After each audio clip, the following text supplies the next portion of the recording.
Hello, Sarah Sabin, Executive Leadership and Intuition Coach here. And in today's video, I'm going to be talking about one of the keys to executive presence, and that is storytelling.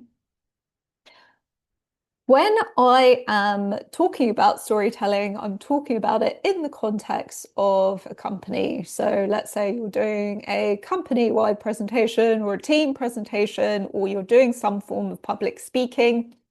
Storytelling is a really good thing for you to weave into what you're doing. And storytelling can also include the use of analogies. The reason why you're doing all of this is to demonstrate a point. So in this video, I'm going to give you an example of storytelling, and I'm going to talk to you about why it is very effective from a neuroscience perspective.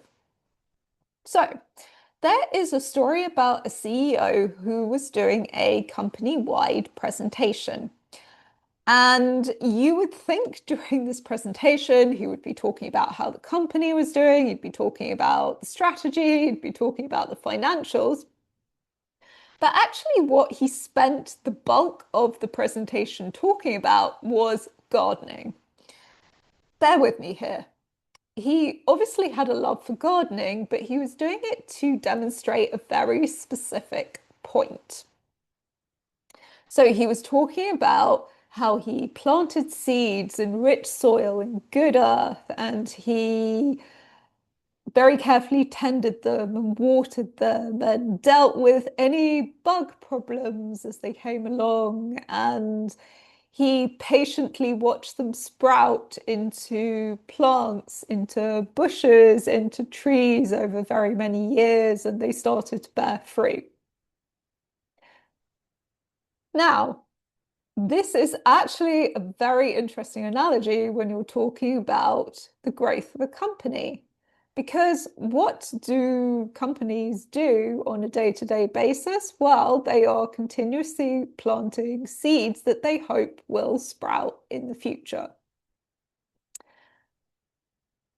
The key point here is patience. So you wouldn't plant seeds and expect them to sprout overnight. You would focus on the process. So you would water them. You would make sure that they were free of bugs. You could do that via natural means. And you would then expect over the course of time that you get the fruits of your labor and the flowers, the beautiful flowers.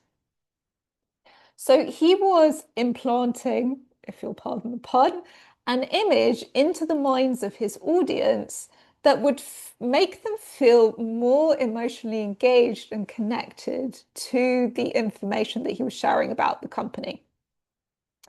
So now switching to talking about this from a neuroscience perspective, when someone, a speaker, is telling you a story, what they're actually doing is firing up mirror neurons in your brain. Now, what this means is when you're hearing this story, you're experiencing it as if you were actually doing it yourself because of these mirror neurons. So, as you can imagine, that's really helpful for engaging people if they're literally experiencing themselves being in that story, taking that journey along with you. And what this also does is engage people emotionally. Now, in actual fact, about 90 to 95% of our decisions are actually emotional, which is terrifying if you think about it.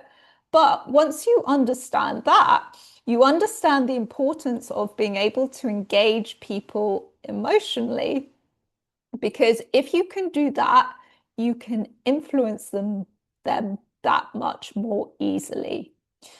So the next time you are doing a presentation, I encourage you to think about how you could weave a story or stories through what you're saying to help people engage with you more easily.